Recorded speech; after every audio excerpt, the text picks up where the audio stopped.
Welcome to my channel exam pass পাঠ। তো আজকে যে ক্লাসটা হবে সেটা হচ্ছে আমার ইন্টারভিউ এক্সপিরিয়েন্স এর উপর। মানে আমি লেটেস্ট যে ইন্টারভিউটা দিয়েছিলাম মানে আপার প্রাইমারিতে। তো আপার প্রাইমারিতে আমি যে ইংলিশ সাবজেক্টের উপর ইন্টারভিউ দিয়েছিলাম, সেখানে আমার কি কি কোশ্চেন আমাকে জিজ্ঞেস করা হয়েছিল। তো সমস্ত কিছু আমি আজ তোমাদের কাছে বলবো, যাতে তোমাদের অনেকটা সুবিধা হয় যে ইন্টারভিউ কেমন ভাবে পড়া। তো আমার কি কোনো ডেমো ক্লাস কিন্তু ধরেনি, আমাকে জাস্ট কোশ্চেন। তো ইন্টারভিউ যখন শুরু হয় তার আগে আমি তো অনেক আগেই গেছিলাম। তো যাওয়ার পর তো আমাদের লম্বা একটা লাইন দেওয়া হয়েছিল। তো সেখান থেকে লাইন যাওয়ার পর আমাদেরকে একটা নিচে একটা বড় জায়গা দেওয়া হয়েছিল, সেখানে বসতে দেওয়া হয়। তো সেখান থেকে আমাদের চারতলায় নিয়ে যাওয়া হয়েছিল, চারতলা চারতলা কিংবা তিনতলায়, যাই হোক। তো সেখানে প্রথমে আমাদের ডকুমেন্টস ভেরিফিকেশন করা হয়েছে। তো ডকুমেন্টস ভেরিফিকেশন করার পর আমাকে একটা চিরকুট দিয়েছিলেন ওরা। তো চিরকুটে আমার যেটা ছিল বোর্ড নাম্বার 11, আমার 11 বোর্ড নাম্বার, না হয় 21, দুটোর মধ্যে একটা। আমার ঠিক মনে পড়ছে না। 11 কিংবা 21 বোর্ড নাম্বার আমাকে দেওয়া হয়েছিল। আমার ফার্স্ট হাফে ছিল। তো আহ, আমি যখন গেলাম, তো বাইরে আমার আগে দেখা যাচ্ছে 4 জন হয়ে, আর একজন ইন্টারভিউ দিচ্ছে। তো আমি 6 নম্বরে ইন্টারভিউ দিচ্ছি। তো আহ, যখন আমার নাম্বারটা এলো, তখন আমাকে ডাকলো। তো আমি পারমিশন নিয়ে প্রথমে ঢুকলাম। ওকে। তো পারমিশন নিয়ে ঢোকার পর আমি পারমিশন নিয়ে বসলাম। ওকে। তো আমার এখানে একটা গন্ডগোল হয়েছিল, যেটা কি, তো ভেরিফিকেশন করার সময় আমার পেনটাই হারিয়ে গেছে। তো ডকুমেন্টস ভেরিফিকেশন করার সময় আমি পেনটা ফেলে গেছিলাম। তো আমি একটু ডিস্টার্ব ছিলাম, মাইন্ডলি খুব ডিস্টার্ব। তো যাই হোক, পেনটা কোনো আমার দরকার পড়েনি ইন্টারভিউ সময়। তো যাই হোক, তো আমি পারমিশন নিয়ে বসেছিলাম।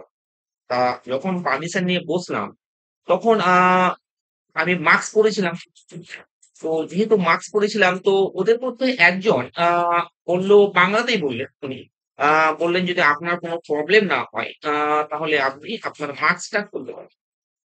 আর যদি প্রবলেম হয় তাহলে আপনি মাস্ক পরেন, যেহেতু করোনার একটা ব্যাপার ছিল। তো আমি মাস্কটা খুললাম। তো বোর্ডে 3 জন ছিলেন। তো মিডিল যিনি ছিলেন, তিনি হচ্ছেন মেন। তো উনি আমাকে প্রথম যে কোশ্চেনটা জিজ্ঞেস করলো, আহ, তো করলেন, সেটা হচ্ছে আমাকে বললো, tell me yourself, tell me about yourself, তোমার সম্বন্ধে বলো। তো আমি আমার সম্বন্ধে যেরকম ভাবে বলতে হয় বলি। তো যখন আমি গ্র্যাজুয়েশন কথা বললাম এবং বিএড এর কথা বললাম, তো উনি আমাকে গ্র্যাজুয়েশন এবং বিএড থেকে দু একটা কোশ্চেন জিজ্ঞেস করেছিলেন, কোনো পড়াশোনার ব্যাপারে নয়। ওই ইয়ারটা কোন ইয়ার এরকম জানতে চেয়েছিলেন, আর কোন কলেজ, এই সমস্ত দু একটা কোশ্চেন, জেনারেল কোশ্চেন জিজ্ঞেস করেন। তো এই কোশ্চেন বলেই তিনি আমাকে বলেছিলেন যে আপনি এখন কি করেন। তো আমি বলেছিলাম। তো ওই কথা বলার পর তিনি আমাকে কিছু জিজ্ঞেস করেন। তো প্রথমে তিনি আমাকে যে ফার্স্ট কোশ্চেনটা জিজ্ঞেস করেছিলেন, সেটা হচ্ছে, হোয়াট ইজ ফাইনাইট। তো জেনারেলি প্রথমেই গ্রামার ধরে না, তো আমাকে প্রথমে গ্রামার ধরেছে। তো আহ, তো আমি ফাইনাইট ভাব কি সেটা বললাম। তো উনি যথেষ্ট সন্তুষ্ট হয়েছিলেন বলে মনে হলো। তারপরে উনি আমাকে জিজ্ঞেস করলেন যে একটা জিরান্টের এক্সাম্পল দেন। তো আমি একটা জিরান্টের এক্সাম্পল দিলাম। তো তারপরে উনি আমাকে জিজ্ঞেস করলেন যে জিরান্ট এবং পার্টিসিপেলের মধ্যে ডিফারেন্সটা বলবেন। তো আমি কিন্তু সমস্ত অ্যান্সার গুলো কিন্তু বাংলায় নয়, ইংলিশে দিয়েছি। ঠিক আছে? কেননা উনি ইংলিশেই বলতে বলেছিলেন, বলেছিলেন ইংলিশেই বলুন। কিন্তু উনি বাংলাতে জিজ্ঞেস করছেন না কিছু কিছু। ওকে। তো বাংলাতে জিজ্ঞেস করলে কোশ্চেনটা ইংলিশে বলছিলেন, কথা একান্ত বাংলাতেও বলছে। তো তারপরে আমি যখন বললাম পার্টিসিপল এবং জেরান্ডের মধ্যে ডিফারেন্সটা যখন আমি বললাম, তখন উনি বললেন যে একটা ভার্বকে use a verb both in gerund and participle. একটা ভার্ব জিরান্ড ভাবে ইউজ করে দেখান বা পার্টিসিপল। হ্যাঁ, একটা ভার্ব জিরান্ড এবং পার্টিসিপল দুটো ইউজ হবে এমন আমাকে দুটো এক্সাম্পল দেখান। তো আমি সেটা বলেছিলাম ওকে। তো এই কটা কোশ্চেন জিজ্ঞেস করার পর তিনি আর কোনো জিজ্ঞেস করেননি।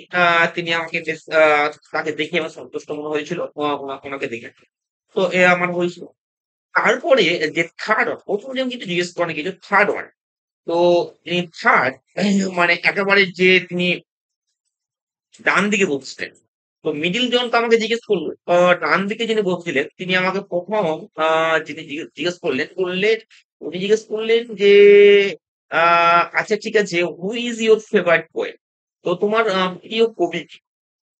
তো আমি কবি বলেছিলাম কিটস। তো কিটস আমি প্রথমে বলেছিলাম কিটস। তো কিটস আমি যেই বলেছিলাম তখন তিনি আমাকে বললেন which age in literature does you belong to? তো লিটারেচারে কোন এজে সে বিলং করে? তো আমি যখন রোমান্টিক এজ বললাম তখন তো আমাকে বলেছিলেন আহ দুটো ক্যারেক্টারিস্টিক্স বলো, বলুন দেখি, যেটা romantic age mention two important characteristics of romantic age. তো রোমান্টিক এজের আমি দুটো ক্যারেক্টারিস্টিক বলেছিলাম। তারপরে উনি জিজ্ঞেস করেছিলেন মানে দেখ তারপরে জিজ্ঞেস করেছিলেন যে কিটস এর একটা পোয়েম, কিটস এর লেখা একটা পোয়েম বলো। তো আমি যেটা বলেছিলাম ওড টু ওয়াটাম, ওড টু ওয়াটাম যেটা বলেছিলাম। তো ওড টু ওয়াটাম যখন বললাম তখন উনি আমাকে বললেন যে which figure of speech does he mainly use দাও? এই কবিতায় তিনি কোন ফিগার অফ স্পিচটা ইউজ করেছেন? মিল। তো আমি যেই পার্সনিফিকেশন বললাম তিনি আমাকে জিজ্ঞেস করলেন হোয়াট ইজ পার্সনিফিকেশন? তো পার্সনিফিকেশন কাকে বলে বলুন?